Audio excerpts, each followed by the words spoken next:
Cinema అయిన Maruti talkies cinema ముచ్చట్లకు స్వాగతం. నేను మిస్టర్ బి. నా మాట సూటిగా ఉంటుంది, మ్యాటర్ క్లియర్ గా ఉంటుంది. వీడియో టాకీస్ రాజా. ఇప్పుడు మ్యాటర్ లోకి వెళదాం. ప్రముఖ దర్శకుడు సుకుమార్ నిర్మాతగా మారి తొలిగా నిర్మిస్తున్న సినిమా కుమారి 21F. ఈ సినిమాకి సంబంధించిన ఆడియో విడుదల చాలా గ్రాండ్ గా హైదరాబాద్ లో జరిగింది. ఆ కార్యక్రమంలో భాగంగా సినిమాకి సంబంధించిన థియేట్రికల్ ట్రైలర్ ని కూడా ప్రేక్షకుల ముందుకు తీసుకొచ్చారు. రీసెంట్ గా ఇదే సినిమాకి సంబంధించిన టీజర్ జూనియర్ ఎన్టీఆర్ చేతుల మీదుగా విడుదలై పబ్లిక్ ని పలకరించింది. ఆ టీజర్ చూసినప్పుడు ఈ సినిమా మీద అరే భలే ఉందే అనుకునేలా ఓ పాజిటివ్ అభిప్రాయం కలిగింది. ఈ ట్రైలర్ చూసిన తర్వాత టీజర్ వల్ల కలిగిన అభిప్రాయం పోయి వేరే కొత్త అభిప్రాయం కలుగుతుంది. టీజర్ చూస్తే ఈ సినిమాతో సుకుమార్ ఓ చక్కటి లవ్ స్టోరీ ప్రేక్షకులకు అందిస్తున్నాడేమో అనిపించింది. కానీ ఇప్పుడు ట్రైలర్ చూస్తే ఓ ఇంట్రెస్టింగ్ హీరోయిన్ క్యారెక్టర్ తో అబ్బాయిలందరినీ అల్లరి పెట్టబోతున్నాడని అర్థమైంది. చాలా చాలా ఇంట్రెస్టింగ్ గా ఉంది కుమారి క్యారెక్టర్. బేసిక్ గా సుకుమార్ సినిమా అంటే ఏదో విశేషం ఉండి తీరాలి, లేకపోతే అది సుకుమార్ సినిమా అనిపించుకోదు. ఆర్య సినిమాలో హీరో క్యారెక్టర్ చిత్రాతి చిత్రంగా వ్యవహరిస్తూ ఉంటది. ఈ సినిమాలో ఆ బాధ్యత హీరోయిన్ మీద పెట్టాడు సుకుమార్. అంటే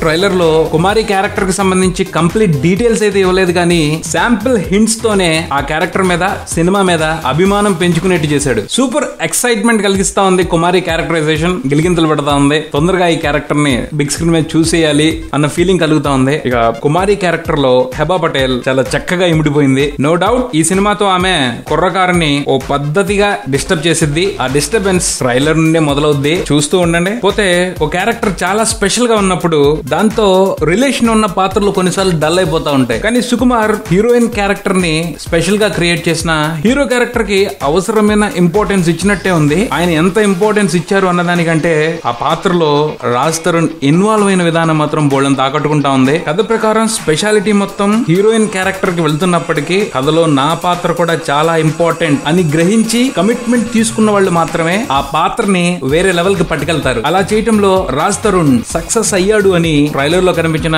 కొన్ని షాట్స్ తోనే అర్థమైపోతుంది. నిజంగా ఈ సినిమాకి హెబ్బా ఎంత హైలైట్ అవుతుందో కథకి రాజ్ తరుణ్ అంత హైలైట్ అవుతాడు. ఈ విషయం ట్రైలర్ లోనే అర్థమైపోతుంది. దీనిని బట్టి సుకుమార్ ఈ రెండు క్యారెక్టర్ని ఎంత బాగా డిజైన్ చేశాడో అర్థం చేసుకోవచ్చు. టెక్నికల్ గా ప్రత్యేకంగా చెప్పుకునేది ఏమీ లేదు. రత్నవేల్ డిఎస్పి ఈ సినిమాని చిన్న సినిమాల్లో పెద్ద సినిమాని చేస్తారు. మ్యూజిక్ క్వాలిటీ గానీ సినిమాటోగ్రఫీ క్వాలిటీ గానీ బ్రహ్మాండంగా ఉంది. మొత్తంగా కుమారి 21F సినిమా ట్రైలర్ చెప్తుంది ఒకటే, ఇది రెగ్యులర్ ఎంటర్టైనర్ కాదు, సరికొత్త అనుభూతిని ఈ సినిమాతో మీరు ఆస్వాదించబోతున్నారు అని. ఆ విషయానికి సంబంధించి మొత్తం సినిమా యూనిట్ అంతా కూడా పూర్తి కాన్ఫిడెంట్ గానే కనిపిస్తున్నారు. చూద్దాం మరి ఈ కుమారి తెలుగు ప్రేక్షకుల్ని ఏ రేంజ్ లో అలరిస్తుందో. ఇది బుల్టాన్ మరో బుల్టన్ తో మళ్ళీ కలుద్దాం. Subscribe and keep watching Maruti talkies. For me mister B. Talkies Raja. Thank you.